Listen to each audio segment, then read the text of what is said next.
Welcome to the Northland Bassin Podcast with fishing guide John Myrie and bass tournament angler Ken Melander.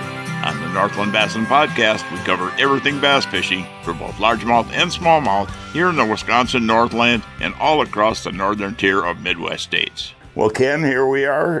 We got open water. We got nice warm weather. We got episode 6 of the Northland Bassin Podcast, and everything's looking great for this year. We've got some bug hatches and dragonflies starting to show up out there. Yeah, with our weather patterns, the water sure did warm up fast. Well, opening day. Good grief, I was on the shallow water reservoir on opening day. I went out and I took, in the afternoon, I wasn't guiding or anything. I just had to go out and kind of dial in my boat and get everything ready for the season. And I went out and, I get in the lake, I look up, I have bluebird sky, a high pressure and no wind. And I'm like, man, this is going to be tough. And I started looking, and even with forward-facing sonar or live scope, I could see fish on the bottom. They were nailed to the bottom. I said, you know what, I'm going to move up. And I moved up in this creek arm. And in the main lake, I had 52 degrees, 53. Up in that creek arm, I had 60 to 62. And I just clipped on a Rapala, a Crush City Mayor, and started flipping that thing on a real light weighted hook, started flipping it up against the shore on the stumps of the logs, and bang, I started catching 18, 19-inch smallmouth one after another for a while there. Then later I went walleye fishing, but toward evening, but the water temperature is insane. I mean, it jumped up that quick. Yeah, that first warming trend in the spring is like bringing a bunch of school bus kids to the county fair. I mean, they're going to spread out and go to every little game they can find. And same thing happens on a water body. It's like new to them. It's new plant growth is starting to develop, the warmer water, which they need to help advance the development of the eggs. So, they like that warm water. Yeah, well, there's a lot of things. We're going to talk about a bunch of different things in the podcast here. Every episode, we're going to try to mix it up, get a few pro guides and pro anglers in from not just the Hayward area here, but from across the area.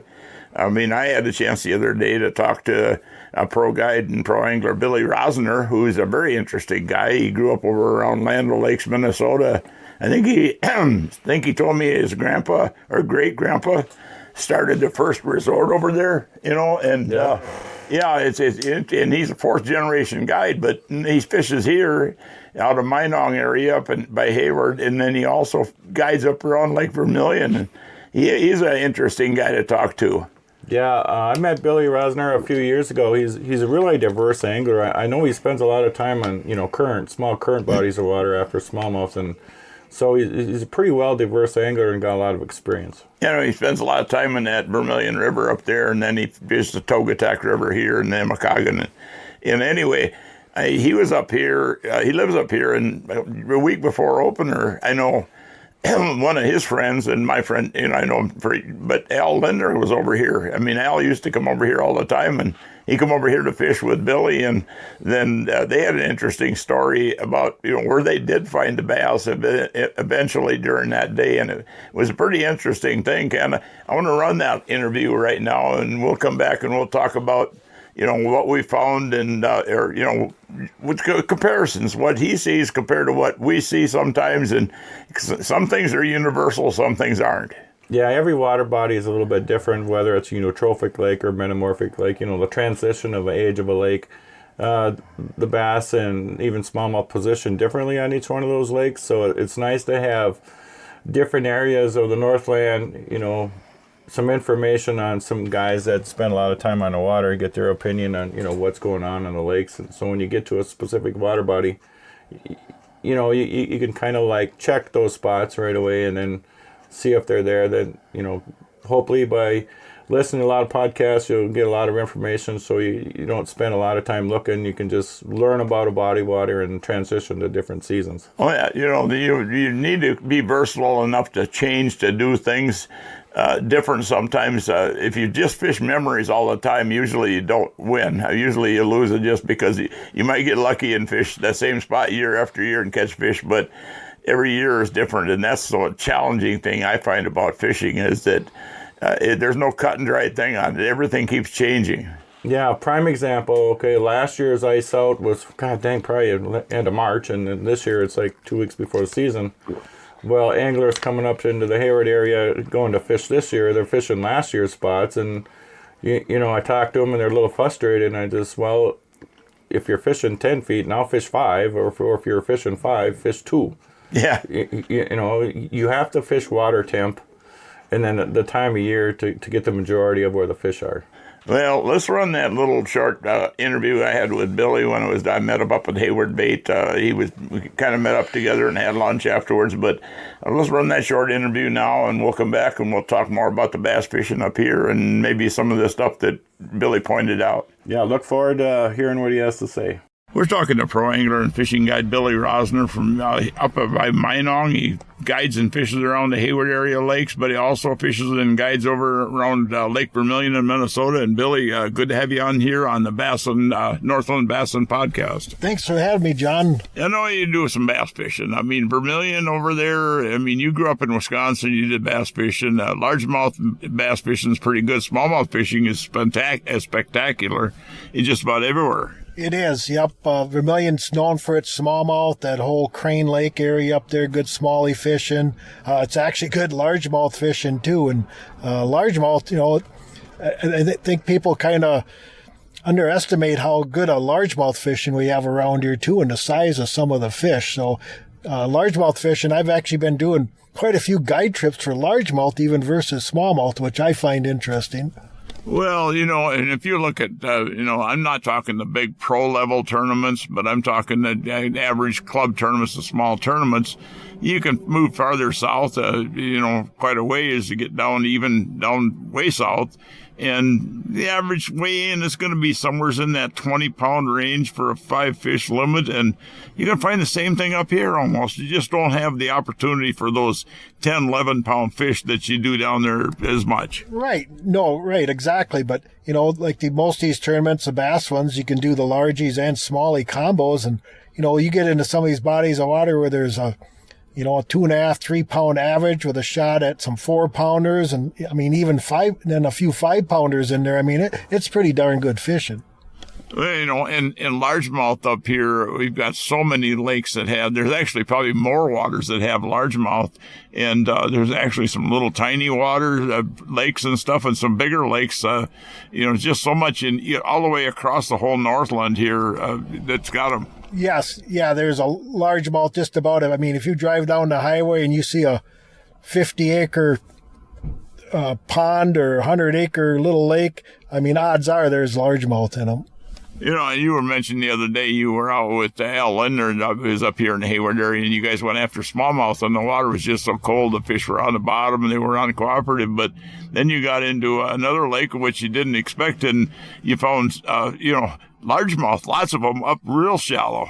Yeah, so we went and, caught some smallmouth, but the water was just still too cold. It was in the 40s, and we got on this lake, it's probably 500 acres, and a lot of little bays and stuff, and water temp was 48, 52, and it's loaded with bass, and we're struggling to catch. I think we caught one pike, and it was like, okay, these bass are in here somewhere, so we go back into this bay that's usually this covered with lily pads. We're in 1.5 to 2 foot of water. Everything's trimmed up. You could barely run the trolling motor.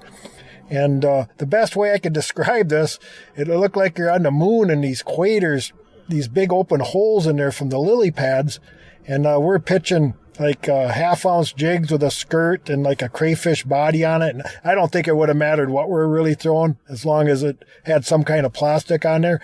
And because it was warmer in those holes, that's where the bass were. And we got in there and we started smacking them. It was like, there's a bass. And it was really interesting. And they're aggressive like pike. You'd pull that jig over one of those holes and you wouldn't see it and you're about ready to give up. And one would just blast from nowhere and they were hitting hard. I lost one really good one that actually turned the rod and reel in my hand. It was real close to the boat, but yeah, it was a blast. So, and that would have been, I'm not sure when this is going to get aired, this podcast, but this would have been like the last week in April is when we were fishing these bass. And like I said, it was shallow. It was 1 to 2 feet of water. Just when you would not expect to find them in that shallow of water. No. And like Al was saying, they must just migrate out of that deeper water. And even we thought we could find them in 3 to 6 feet in the cabbage. It was just emerging on this lake. And, and they weren't there. It was like the Dead Sea, and it was like every bass in the lake went back into this one bay, and it was really cool. I've never got to see anything or fish like that before, but it was a real eye opener. You know, Billy, let's talk a little bit about smallmouth. I mean, you grew up over in the eastern part of northern Wisconsin. That's good smallmouth territory over there. And in the Hayward area here where we're at right now, it's got some trophy class waters in it. Northern Minnesota, Vermilion, now you're fishing over there. And even out into the Dakotas, we're seeing these big smallmouth. And I mean, over all the years you've been guiding, have you seen these, same thing I'm seeing? We're seeing more big smallmouth than we've ever seen? No, I agree. Yeah, there's just some dandy smallmouth in this whole area. I mean, this Hayward area, you get over at, Vilas County, Forest County, Wisconsin. Of course, you get up in Bayfield, Chequamegon. You get in on some of your rivers, the Togatech, where I live on by Minong, the Namakagon. I mean, there's just some really good smallmouth fishing. Yeah, better than it's ever been. I don't know if a part of that is just a mentality of more catch and release than anything else, or if we've got something changing in the climate. There's definitely almost a line that you get to when you start moving south where you just don't have the opportunity for very many smallmouth or larger smallmouth. Right. Yep. And like you said, I don't know if it's something with the climate or it's a combination maybe. Most people release them. If, people I know that keep smallmouth. I mean, I used to do it. I don't anymore, but years ago I'd keep those smaller ones if I needed them for a shore lunch or something. Always release the big ones. And I just think those fish, they get caught and they get released. Yeah. Well, one common thing I know has really spurred growth for some really big trophy smallmouth waters is the rusty crayfish. We had them in a handful of lakes around Hayward here, and it was like they seemed to be cyclic. There'd be a bunch of them, and then they were trapping them out, trying to get rid of them and everything else because they destroy the weeds in the lake. But and right along with that, those same lakes just become really super smallmouth bass lakes, and now they're starting to see those rusty crays migrating to the west. It seems like you're getting a bunch of lakes in Minnesota that are getting them and stuff. Yeah, we have them up on Lake Vermilion. There's a lot of rusties up there. I mean, the bass love them. I mean, the walleyes love them. I think everything love them. I catch a lot of pike if I keep a few to fillet. They're full of them even. I mean, I think everything that swims just about eats them.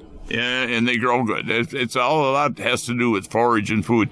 When it comes to smallmouth fishing, Billy, what would be your number one favorite bait that if you had only one bait to use to go after them? Man, the Ned rig setup is pretty hard to beat, or just a smaller wacky worm, that kind of stuff. That's kind of my go-to. Yeah, the Ned rig, and a lot of people don't understand the Ned rig though in fishing that you don't get real aggressive with it normally. No, it's finesse fishing. I mean, it's just real slow, and sometimes you got to have the right conditions to do it. But I've done well with it even in windy conditions. You just have to spot lock and change your approach a little bit.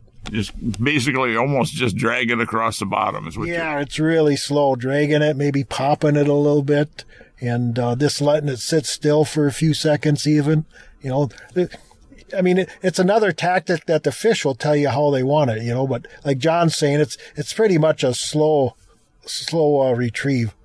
Well, we're looking at free spawn right now as we're sitting here talking, and we will be for the next few weeks as we get into May here. But that free spawn, those fish tend to be a little bit more aggressive, and they seem to be grouped up a little more. So I know one of the favorite baits I like to throw early in the year would be any kind of a stick bait like a husky jerk or something, and give it some good rips and some good pauses. Yes, you can't beat a good jerk bait, like you said, this time of year, pre-spawn. I mean, it's they like that jerk bait. There's times when they'll hit all kinds of other stuff too. When they get aggressive, they'll go after spinner baits, they'll go after chatter baits. There's just so much stuff they'll go after. And, once we get past the spawn, that's where I really see the more finesse stuff start to come in. Yep, exactly. Once that water starts, warming up, we start getting into that middle 60s, you start getting up into that 70 degree or over, then the top waters come out. You see any difference in the types of waters, whether it's like a reservoir flowage or darker stained water versus more clear water, as far as where the bigger fish are going to be more than anything else? Yeah, it seems like, unlike a lot of your flowages here, you seem like you find them a little shallower compared to some of these lakes. Some of these lakes, I mean, these clear lakes that, if you fish, I'm a big weed guy. They'll be out in those deeper edges, those weed lines, or off your deeper breaks, off of your rock piles or reefs, those bigger ones.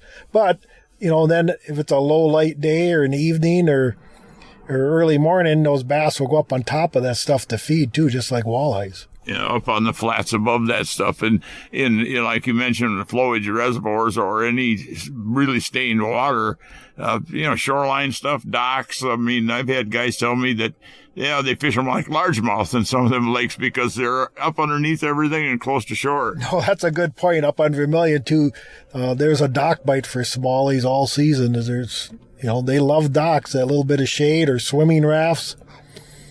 And smallmouth fishing has gotten to be really, really good, Billy. And I know that you guide for them up there on Vermilion quite a bit, and you guide bass up here in northern Wisconsin some. How does anybody get a hold of you for information or a guide service? You can just give me a shout, 218-403-0128, or check out my website, wildcountryguideservice.com. Well, Billy, I want to thank you for coming on the Northland Bassin podcast. Very interesting stuff. Yep. Thanks, John. Looking forward to next time. Well, Ken, Billy's always kind of interesting to get on here. I try to get him on the radio show from time to time, and then now we're going to get him on the podcast. And, and like we mentioned before the interview there, that, there's things that are the same, whether you're in Minnesota, Wisconsin, North Dakota, or wherever, but then there's things that are a lot different. So it's a challenging thing sometimes to figure out what's going on. Yeah, like last year, I think Al came up into the Hayward area, and he was jerkbaiting out on the Coudray and did really well. So this year, he decided to go out with Billy Rosner and, got in some nice largemouth. Well, they actually went after smallmouth, and they caught a few smallmouth, but it was pretty tough because the water temperature was like 47, 48 degrees from what he told me. And then they moved to a small lake, and you've told me this before, and you've said it on the podcast. That's something new to me. Is that right after ice out, as soon as if you get a warming day, that the largemouth will move up in a foot of water or so, and that's where they found them. And when he was talking about that, the kind of places I wouldn't look to start with, but I will now. Yeah, well, so on these pad bays, where the pads come up, there's going to be like lily pad roots, they get pretty big around, and what they do is they create these little holes, and it gives them an edge to hold to and to soak up the rays of the sun. And so it gives them ambush areas, and then, all the sunfish, they're moving up there, so the food's going there too. Well, food is a big thing. Warmth and food, and I mean, fish are cold-blooded, and they seek out things. It actually very small spots at that time of the year. I know it's early in the year. Very small spots will hold a lot of fish, and right next to it, 100 yards away, you won't find anything. It seems to be that if you could find the muck bottom bays, that warms up warmer than, say, the sand-ridden bays. And then you have a diversity of depth changes, and that's what them lily pad roots do. The ice will take and move and pull some of the plants loose, and they'll create these little depressions, and they can be dynamite on that first warming trend of the spring. You probably want to use more of a vertical type presentation too, rather than just something over the top of there, right? Usually, some days they're really aggressive. You can use a swim jig. I think Billy mentioned they were using jigs or maybe Texas rig plastics. Actually, the old stick worm, wacky style, works really good too. Well, going back to what I mentioned, I found smallmouth up shallow, and it seemed to be, I had a couple of them that were, the minute the bait hit the water, they were on it. But if I threw it out there the majority of the time and worked it back, even at a moderate slow speed, I wasn't getting hits, but I had to let it drop. And it would almost hit the bottom and drop, and they were picking it up then. So, and I've seen that with largemouth too, when they're in pockets and holes in the weeds. If you're doing more of a horizontal presentation with a spinner bait or anything like that, but then all of a sudden you stall it and it drops down into something, or like red cabbage. For one, I like fishing red cabbage that way. I'll stall the spinner bait and let it drop down pockets, bring it up, and kind of over the top around the stuff. Seems like you get a lot more strikes that way. Yeah, I kind of studied, bass's lateral line. So lateral line, they can indicate vibrations 50, 60 feet away. So, but if you add the lateral line indicator to the fish where the bait's coming by. And if you make contact with something, a lot of times 80% more chance that fish is going to bite. You know, they talk about going down south, making multiple casts to one piece of wood. Well, you're kind of invading the territory, but if you don't touch that wood, you're not going to get bit. So sometimes you have to play around with the weight of your bait and your rate of retrieve. So if you use too big of a weight, it's going to sink within a muck, and they're not going to blow the water off around it to see your bait. So the weight of your bait is really important on the substrate of the water body that you're fishing to. Well, you know, and back to that, dropping something into an area, I've seen it repeatedly. I've actually followed boats where I've seen somebody coming up a point in a weed bed and they catch a nice largemouth, and then they just keep moving on. They're throwing like a spinnerbait or a crankbait or something, and when I hit that spot, immediately put on a jig or a plastic worm, and we'll catch 5 largemouth out of that spot, where he just caught the active fish out of there, but the other ones that you had to put it a little bit lower in their face. So basically what I guess I'm saying is that if you catch a fish off a point with a crankbait or a spinnerbait or something, and it's an aggressive fish, you probably got more fish in that area, but you may have to slow down. You may have to go to a more finesse presentation, something that drops down in their face, because that strike window can get pretty short sometimes. Yeah, I just want to point out something I see a lot of anglers do, even some of the tournament guys that are pretty experienced. You know, you'll have these soft bottom bays. They'll blow in there with their boats, and they'll wake the whole pad bay. Well, the decomposing of the weeds within a water body, especially shallow, and it happens deep, but it's not as effective as much. So when the bacteria starts decomposing the matter, it releases methane gas, and I think the other chemical gas is anhydrous ammonia, which can be toxic to fish. Especially, you find these really large slop bays, and you go in there and blow in there with your boat, and if you wake it, you'll see all these bubbles coming up. So when that happens, you might as well turn your trolling motor on and go to a different bay, because it's a 45 minutes to an hour before those fish will become active again. I've noticed that where you get in bays, something like back bays where you got all that real soft, the decomposing vegetative matter in there, and you stir it up, you get these bubbles. I didn't know that was methane gas and stuff coming up. Yeah, it's boy, I've seen a lot of guys, well, they ain't catching nothing, you know, and they don't catch nothing either, so it's like... There's a lot of interesting stuff out there that we can learn as anglers. And yeah, so use stealth mode when you can. You know, it's not only can the fish see you, but I mean, you don't want to combat the gases too. Well, they can see you and they can hear you. I mean, yeah. I just had on a radio show, I had Steve Herbeck, we were talking muskies, but they were fishing walleyes up on Eagle Lake, and he said they were messing around. They were with Gillespie, and they were messing around with a camera. They put a GoPro on a lead weight and dropped it down to see what the walleyes were doing. But the interesting thing, when they played it back, they were in 26, I think it was, feet of water. They could hear their conversation in the boat from that distance. So your sound travels incredibly far in water. That's one thing people don't realize, that it travels farther and faster, much faster, like 5-6 times faster in water than it does in air. So, and these fish are pretty aware of their surroundings a lot of times.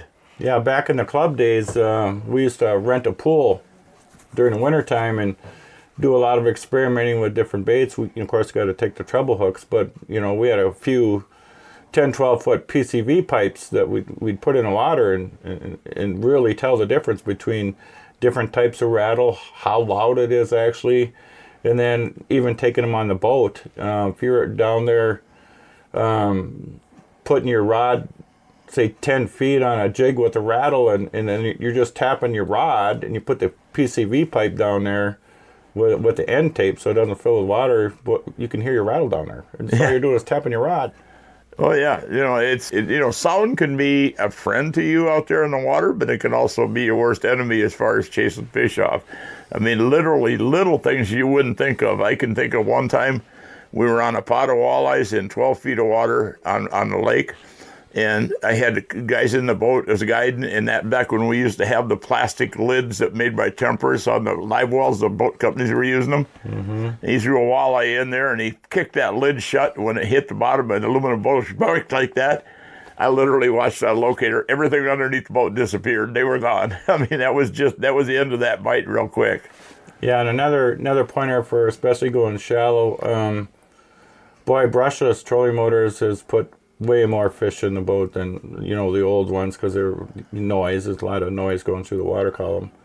Is figure out the speed that you want to use and keep your trolling motor on constant on. Don't put it on and off. Put it on constant on. So it'd be like a boat driving by you, quarter mile away. The sound comes and then goes, and so fish are a lot less spooky when you use constant on your trolling motor, especially fishing less than 4 feet. Well, I've got a little bit different tactic I've been employing now too. A lot of times, if I'm working a shoreline or a weed bed, if I can use that wind to my advantage, I'll get let the wind push me down there with very little trolling motor. And when I get to a likely spot, down goes the power pole. I mean, the power pole hills me. I'll work that spot good over if I want to work it thoroughly and move on some more rather than try to spot lock or trying to move that way. If I'm in 8-9 feet of water and I can use my power pole, I'm going to pin the boat down with a power pole rather than try to hover there with the trolling motor. Yeah, that's just another example of advanced technology to catch more fish. I mean, every company out there is coming up with something different every year to put the odds in the angler's favor. Well, interesting too, and it seems to be really coming on in the muskie world out there. The bass have been catch and release for years, but I think it's going to filter down to everything as people are getting more and more anglers are getting more conscious on things like fish handling and how effective we are getting as far as finding these fish. Where it used to be fish had places to hide, they really don't hardly anymore. And now people are talking about things like using barbless hooks, and they're talking about being more careful handling the fish. Fish handling is important. I mean, I see, muskie guys have been on this for a long time, but I've seen guys take a 5-pound bass and grab it by the lower jaw and hold it out horizontally. Well, that's putting a lot of pressure on that bass's lower jaw.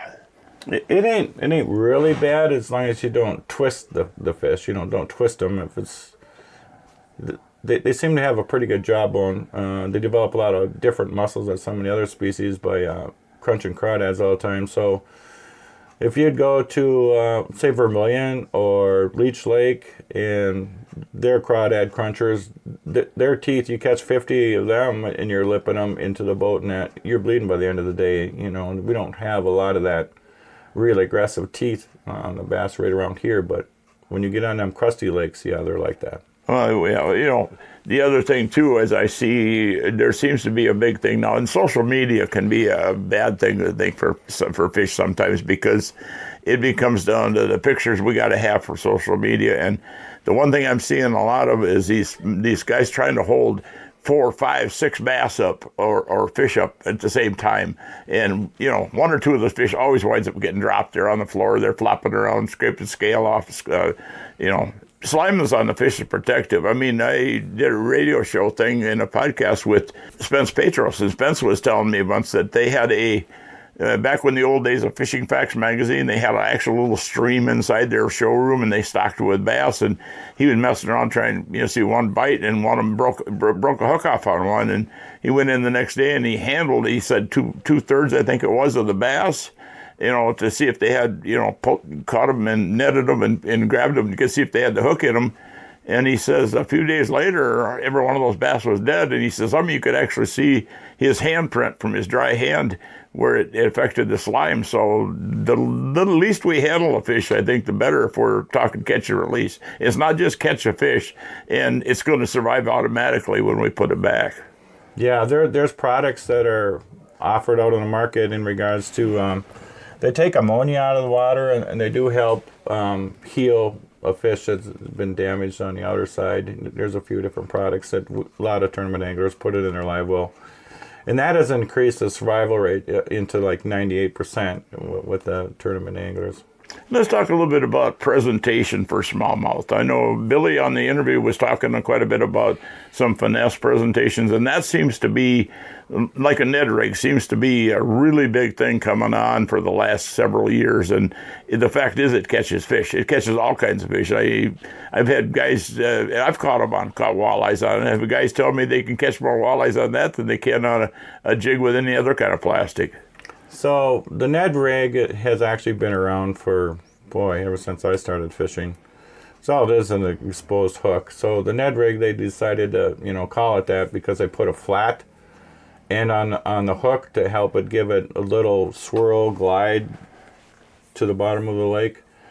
But you can do it with any type of plastic and anything, and it's really user friendly. And with the smaller hooks, you can throw it in the weeds, and you're not getting hung up on the weeds so much, and kind of a slower fall. It is a finesse presentation. It is probably one of the best presentation for numbers, but you can also do it with a little crawdad. You can do it with a tube. Yep. The same thing, but now with technology, they have this elastic plastic that floats. So it kind of keeps your bait up in the fish's eye when he sees it. It's kind of standing up, and just a little bit of wind moving your line can make it quiver a little bit. So it is a great technique for someone, coming up in the Hayward area and they just want to catch fish. Actually, I prefer the floating plastic. With the Z-Man makes it, and Northland has it now, and I don't know who all has Crush it. City has it. Yeah, but it tends to be a little softer, and it wiggles more. Number one, and number two, it floats with that tail up in the air. I know Z-Man is they make these little tiny crawfish that you put on a Z-Man, look like little baby crawfish guy. I don't know what's happened to my throat here. It's been scratchy the last few days. I'm not sick or anything. It just, I think I scratched my throat, or maybe I talked too much. I don't know. But anyway, that floating crawdad, when it sits on the bottom, you watch it, and you kind of drag it along the bottom, and them little pinchers and claws are kind of wiggling around. And if I was a fish, it looks like something I'd want to eat. Yeah, defensive posture of a crawdad usually brings another smallie in to bite it when the other one's looking at it. So, back in the day, it used to be companies that make these little round plastic balls with cavities on the craws that you could put in that would float the craws up, and then had a BB inside. Well, you still can get the little jig attachments, I think, that have the little rattles in them too. So it goes back to that sound factor again. Yeah, excuse me for interrupting, but Guggen's got them. You can just buy it right over the counter. Yeah, rattling Ned rigs. Well, there's just so much stuff out there now. The one thing we will mention, and I mentioned in case people don't know it, that new plastic you talk about, that's TPE plastic, I guess is what it's called.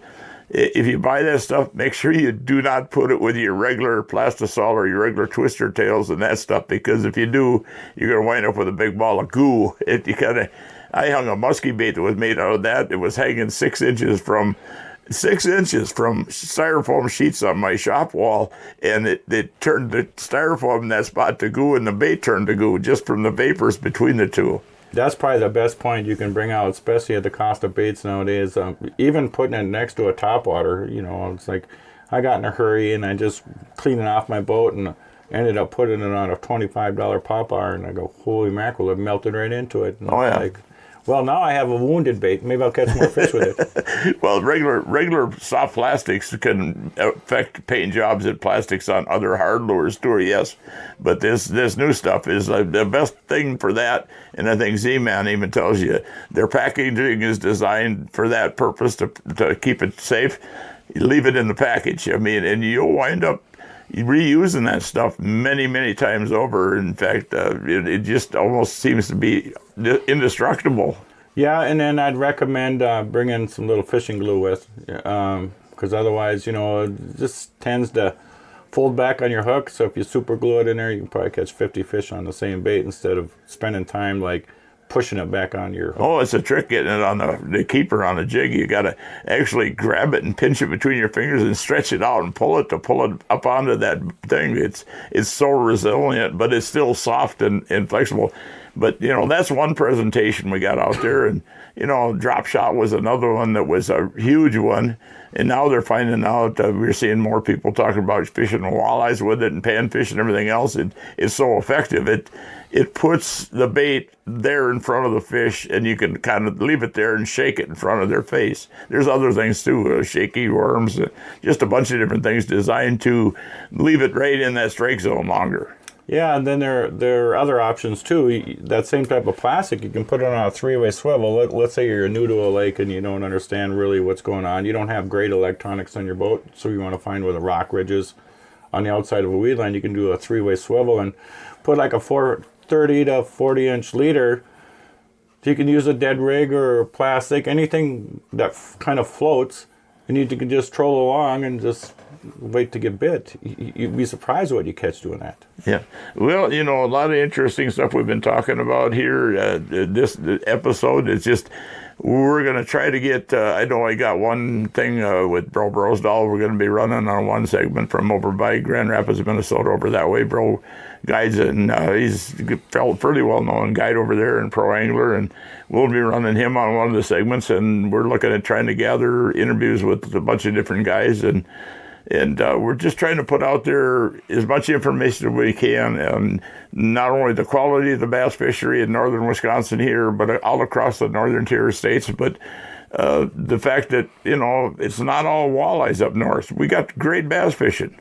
Yeah, by having guests on show, we're introducing a diversity of angling skills, areas, and the diversity of water bodies, because, you and I, we can't get all these different lakes. No, I can't. There's lakes around here I haven't gotten to yet. In fact, I make a point, I got to get over and fish the Turtle Flambeau more over there, because the Turtle Flambeau, I know, is a smallmouth factory, too. It's got a great smallmouth fishing.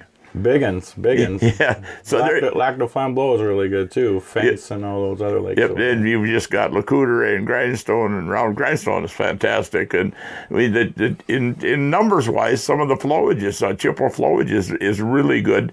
So we're talking to the ones around Hayward here, and you got the Chequamegon Bay, which is absolutely world-class fishery up there just north of us here, which is an hour away, basically. And just so many places to fish, so little time to do it. A lot of anglers come into the Hayward area, they want to catch a few walleyes. Well, midday, you might as well go have fun and go catch some largemouth. Then the evening comes in, go back to walleyes. Diversify your skill sets for different species is what we like to introduce here. The walleye fishing is absolutely almost always better in the summertime toward evening and even after dark than it is in the middle of the day, unless you get days that it's good. I mean, you get windy days, and I've had, I don't remember who it was one time, I think it was Alan, or said on my radio show that you're going to have, and if you're up here on vacation, you're going to have 1 or 2 days that the fishing is just stellar, and you're going to have 1 or 2 days that it's so-so, and you're going to have a day or so that it's just terrible, because with the rotating weather fronts and the patterns keep moving all the time. In August can be, tough, especially when those fish go out in the main water bodies and they're suspended over the thermocline, and then it's like, okay, so they're not on the weeds. Do I have the money to invest on trolling techniques? That'd probably be a totally different podcast, because it's pretty complex. They got apps now that tells you X amount of pound test line to go X amount of deep in this crankbait, that crankbait. I don't know if that app is still available, but it's something else. Oh, yeah. And like we've said before, is that the one consistent thing out there that you can usually catch is going to be one of the bass, either smallmouth or largemouth. And smallmouth can be a little more finicky, especially in the clear lakes. They move out over deep structure, but largemouth, if they're up in the weeds and whether it's in 12 feet of water or weeds or 3 feet of water or weeds, if you can get a bait in front of them, you're probably going to catch one. Yeah, well, you don't need electronics or, spend $15,000, $20,000 on electronics to catch largemouth. I mean, majority of the lakes around here, you can catch them on visual structure. You bet, you can. And then, sometimes they're super aggressive presentations, and sometimes you got to drop it in front of their face and make it shake around and drop shot or Ned rig or something to catch them. Yeah, and then, say in August, and when the water temp is like in the mid-70s, it's 2 to 3 degrees cooler underneath the dock, and I'm sorry, shore owners, but If you do gonna fish the docks, which you can get some big ones that way, is don't put no weight on your lure. You don't need no weight. Just throw something Texas rig, just plastic. Yeah, and there's sometimes a difference in docks, whether it's a wood dock or a aluminum dock, the difference in temperature underneath the docks. If you find a 3-foot weed line that comes right next to a dock, usually there's a fish underneath there, something. Well, Ken, we're going to wrap up as we go here. I mean, some of the sponsors out there, people up in the Hayward, Wisconsin area here that want information, they can stop by Hayward Bait and Bottle. They got a great crew there. They can tell people what they need. And you've got the Hayward Lakes Visitor and Convention Bureau, which has all the information on lodging and stuff. If you're online, you can go to haywardlakes.com. Radio show that I do, wnoradio.com. That's a good source of information. There are fishing reports on the radio show and everything else, along with the podcast here. So a lot of good information out there. Yeah.